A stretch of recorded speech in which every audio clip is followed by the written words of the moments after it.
আওয়ামী লীগ আরো শক্তিশালী হলো এবং আগামীতে যখন নাকি আসবে তখন তারা আবার ওই ১ নম্বর ২ নম্বর হয় বিএনপি না হয় আওয়ামী লীগ এই পাল্টাপাল্টি চলতে থাকবে।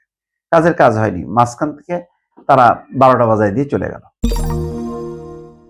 সরকার এবং আদালতের মতিগতি বোঝাও বড় দায়।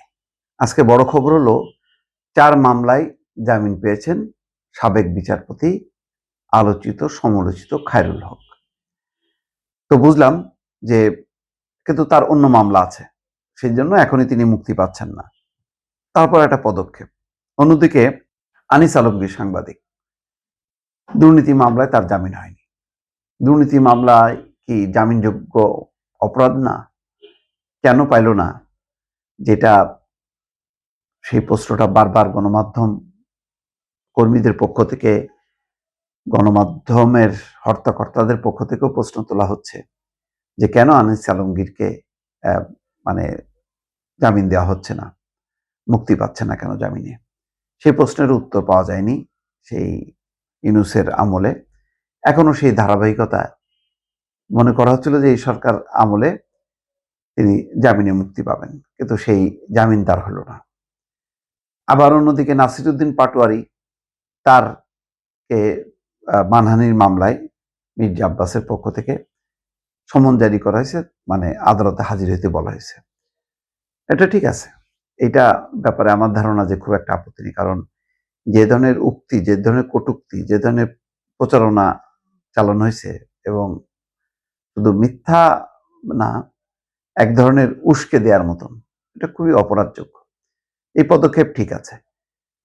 খায়রুল হকের ব্যাপারটা বললাম না, এটা কি আন্ডারস্ট্যান্ডিং কিনা জানি না। খায়রুল হকের অপরাধের অন্য হত্যা টত্যা এই সমস্ত বোগাস।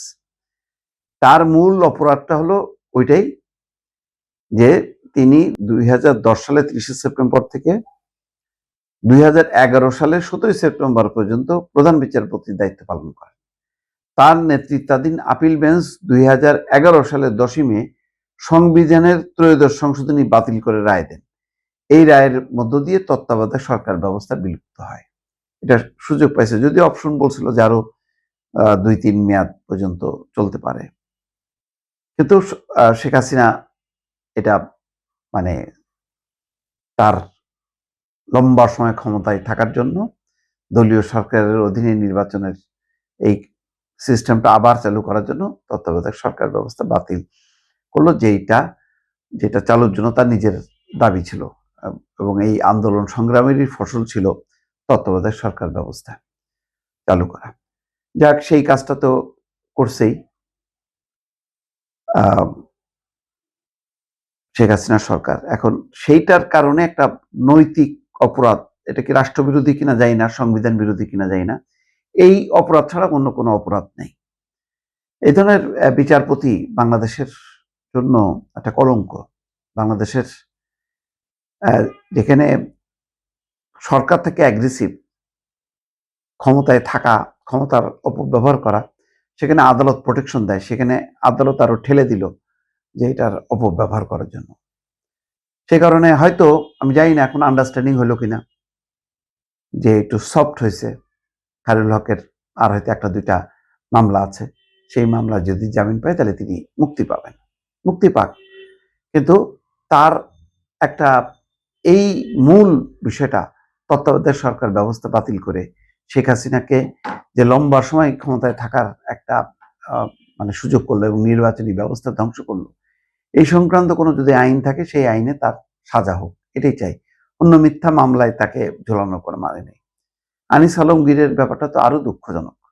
শুধুমাত্র ডক্টর মোহাম্মদ ইউনূস তার ব্যক্তিগত জিঘাংসা, হিংসা চরিতার্থ করার জন্য তাকে এখন পর্যন্ত মানে কারাগারে কাটাতে হচ্ছে, যেখানে বিএনপি সরকার এসেও তার মুক্তিটা দিল না, অন্তত জামিনটা দিতে পারত।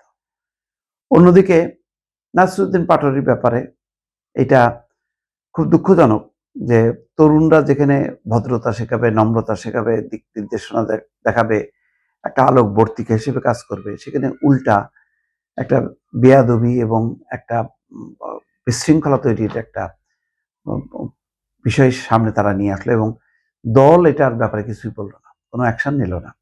এতেই বোঝা যায় যে এই তরুণ নেতৃত্ব তো ব্যর্থ হয়েছে, তারা নিজেরা আলাদা কোনো সত্তা দাঁড় করাতে পারলো না। যেখানে বড় ভালো উদাহরণ যে নেপালের সরকার পরিবর্তনের পর সরকারের মধ্যে ঢুকে যায়নি তারা।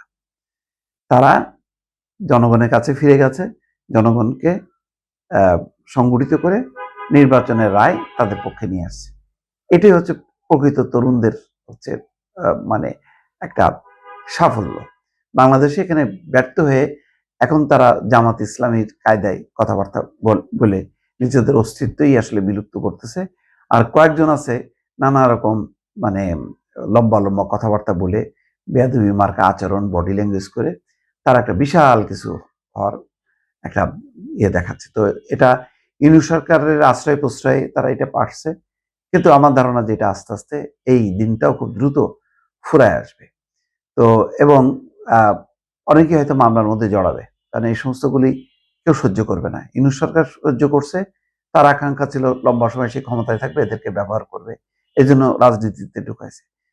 ওই কিন্তু সুশীলা কার্কি সেই ভুলটা করেনি। সে বলছে যে জনগণ আইন যেভাবে দেবে সেভাবেই দেশ চলবে, তাই হয়েছে ঘটনা। এবং দেখেন ইন্টারেস্টিং ব্যাপার, পরাজিত যে দল ক্ষমতায় ছিল তারা নির্বাচনের মধ্য দিয়ে কিন্তু শেষ হয়ে গেল, তারা নির্বাচনে অংশ নিতে পারলো। আমাদের এখানে উল্টা হয়ে গেল, তাদেরকে নির্বাচন থেকে বিরত রাখার জন্য তাদের কার্যক্রম নিষিদ্ধ করে দিল। আসলে এর মধ্য দিয়ে কি হলো, আওয়ামী লীগ আরো শক্তিশালী হলো এবং আগামীতে যখন কি আসবে তখন তারা আবার ওই ১ নম্বর ২ নম্বর হয় বিএনপি না হয় আওয়ামী লীগ, এই পাল্টাপাল্টি চলতে থাকবে। কাজের কাজ হয়নি, মাঝখান থেকে তারা ১২টা বাজায় দিয়ে চলে গেল। এই হচ্ছে পরিস্থিতি দর্শক।